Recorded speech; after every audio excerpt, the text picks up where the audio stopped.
மிக மிக முக்கியமான ரெண்டு விஷயத்தை நான் உங்களுக்கு சொல்ல போறேன். ஒன்று என்னண்டா, யாழ்ப்பாணம் வைத்தியசாலையில ஒரு இளைஞர் ஒருத்தரை அனுமதிச்சிருக்கிறாங்க. அவர் ஒரு தவறான ஒரு முடிவு ஒன்று எடுத்து உயிருக்கே ஆபத்தான நிலையில உயிர் தப்பி இருக்கிறார். என்ன விஷயம், என்ன விளப்பம்டா, இது நானும் நிறைய பேரை பார்த்துருக்கிறேன். ஆனா எனக்கே ஒரு பெரிய அதிர்ச்சி என்னென்றால், அந்த இளைஞர் இந்த பப்ஜின்ற கேம் இருக்குது, பப்ஜின்ற கேம் விளையாடுறவராம். பப்ஜி மட்டுமில்லை, எனக்கு தெரிஞ்ச என்னுடைய ஃப்ரெண்ட்ஸுகளே நிறைய பேர்லாம் இந்த ஃப்ரீ ஃபயர்லாம் விளையாடுவாங்க. போனா சில நேரத்துக்கு நம்மளோட கதையை கூட கேட்க மாட்டாங்க. இந்த சிரிப்பு வரும் உங்களுக்கு, ஆனா ரியலா உண்மையா இந்த மாதிரி கத்தி கொண்டிருப்பாங்க. இந்த எனக்கு உண்மையா நானே சில நேரத்தை விழுந்து விழுந்து சிரிப்பேன், என்னடா செய்றீங்களு. உண்மையாகவே இதனுடைய விளப்பம் என்னென்றால், அவங்க அந்த அளவுக்கு அந்த கேம் உள்ளுக்கு அந்த அளவுக்கு இன்வால்வ் ஆகி இருக்கிற காரணத்தினாலே நாங்க வந்தோம்டா, நாங்கள் என்ன தேவைக்கு வந்திருக்கிறோம், யார் என்னன்றதெல்லாம் பெருசா வந்து பார்க்க மாட்டாங்க.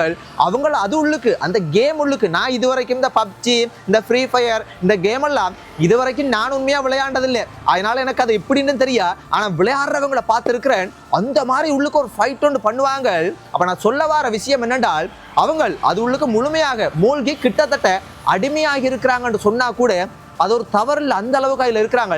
அதே போல இந்த இளைஞனும், யாழ்ப்பாணத்தில் இருக்கக்கூடிய இந்த இளைஞனும் இந்த பப்ஜி சின்னப்படியெல்லாம் இல்லை, பெரிய ஆள். அப்ப இளைஞன்டா யோசிச்சு பாருங்கள், அதை விளையாண்டு விளையாண்டு விளையாண்டு அதுல காசு பே பண்றதா.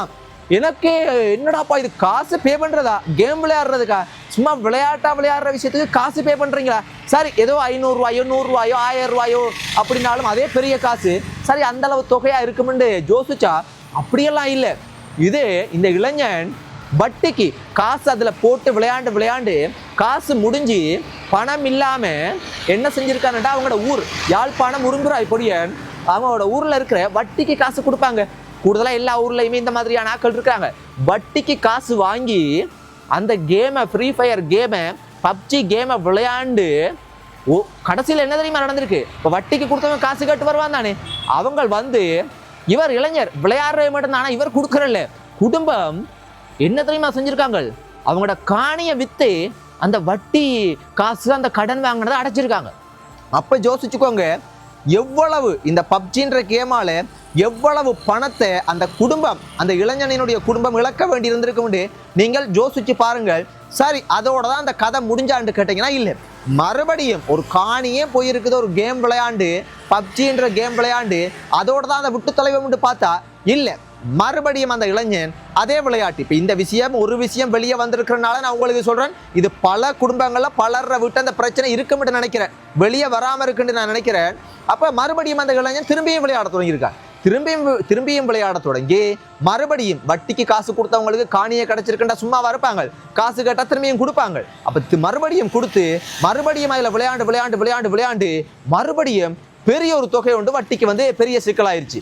மறுபடியும் அந்த வட்டிக்காராக்கள் வீட்டை வந்து கேட்கும்போது குடும்பம் சொல்லிட்டாங்க, இல்லை எங்களால் தர முடியாது, எங்கள்கிட்ட பணம் இல்லை, தரவே முடியாதுன்ற ஒத்த குடியா ஆக்கள் சொல்லிட்டாங்க. அப்போ இளைஞன் என்ன செஞ்சிருக்கானுண்டால், நீங்க காசா கொடுக்க இல்லை, வந்து தவறான முடிவெடுத்து கட்டும் சீரியஸ், முடியாத கட்டத்தில் உயிருக்கு ஆபத்தான நிலையில கொண்டு போய் யாழ்ப்பாண வைத்தியசாலையில வந்து ஆளை சேர்த்து எப்படியோ உயிர் தப்பிட்டு. ஆனா சீரியஸ், யோசிச்சு பாருங்கள், ஒரு கேம் பப்ஜி இந்த ஃப்ரீ ஃபயர் இந்த மாதிரியான கேம் ஒரு பொழுதுபோக்குக்கு விளையாடலாம். ஆனா ஒருத்தரையினுடைய உயிரை எடுக்கிற அளவுக்கு இல்லைண்டா, ஒரு காணியை விற்கிற அளவுக்கு நாங்க கஷ்டப்பட்டு உழைக்கிற பணத்தையே, அம்மா அப்பா சேர்க்கிற அந்த பணத்தையே வீணாக்குறதுக்கு ஒரு கேம் நாங்க பாவிக்கலாமா? இது ஒரு சிறந்த செயலா? உண்மையாகவே நாங்கள் தாய் தந்தைக்கு ஒரு உதவி செய்யலண்டாலும் பரவாயில்லை, ஒரு உபத்திரமாக கட்டாயம் இருக்கக்கூடாது. என்னைய பொறுத்த மட்டும் தயவு செய்து அது போல செய்யாதீங்களம்மா. இந்த ஒரு விஷயம் வெளியே வந்தனால நாங்கள் கதைக்கிறோம். ஆனா நிறைய வீட்டை, இப்போ எனக்கு தெரிஞ்ச நான் தொடக்கத்திலேயே நான் உங்களுக்கு முஸ்பாத்தியா கதைச்ச மாதிரிக்கு அந்த ஹூ ஹா ஹீ ஆண்டு கத்துற மாதிரி இந்த மாதிரி நிறைய பேர், நிறைய குடும்பங்கள்ல நிறைய பேர் இருப்பாங்க. அந்த கேம்ன்றது தங்கச்சிமார்களே, தம்பிமார்களே, பெற்றோர்களே கடும் கவனமாக பார்த்து கொள்ளுங்க. அது உள்ளுக்கு போய் நீங்கள் மூழ்கினால் அதுவும் ஒரு போதை தான், அதனால கடும் கவனமாக இருங்க. இன்னொரு விஷயம் என்னென்றால், ஒரு சிறைச்சாலைகளினுடைய உயர் அதிகாரி ஆணையாளர், அவர் ஒரு போதை பொருள் ஒழிப்பு சில விஷயங்கள் கதைக்கிறதுக்காக ஒரு மாணவர்கள் மத்தியில் கதைக்கும் போது ஒரு தகவலை சொல்லியிருக்கீர். அதை இன்னும் எனக்கு ஏற்கனவே இந்த பப்ஜி கேம்லயே தலை சுத்திருச்சு எனக்கு.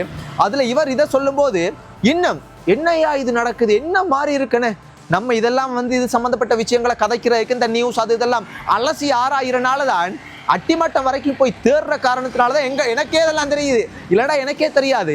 இலங்கை நாட்டில் சிறைச்சாலைகளில் குழந்தைகள், அதாவது நான் சொல்றது 1 வயசு கூட பூர்த்தியாகாத, 5 வயசு கூட பூர்த்தியாகாத சின்ன சின்ன குட்டி குட்டி குழந்தைகள் எத்தனை பேர் சிறைச்சாலையில் இருப்பாங்கன்னு நினைக்கிறீங்க? முதலாவது குழந்தைகளை என்னையா சிறைச்சாலை உள்ளுக்கு இருக்கிறாங்கன்ற கேள்வி வரும்.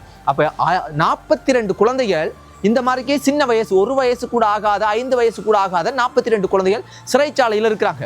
இந்த தகவலை கேட்டோன்னு எனக்கு மனசே உடைஞ்சு போயிருச்சு. அவ்வளோ வேதனையா இருந்தது. இதற்கான காரணம் என்னென்றால், பெண்கள், அதாவது குழந்தைகளை பெற்றெடுத்த தாய்மார் பாரிய குற்றங்கள் செய்தால் அவர்கள் குழந்தைகளோடைய சிறைச்சாலை உள்ளுக்க இருக்கக்கூடிய சூழ்நிலை சட்டம் அனுமதிக்குது.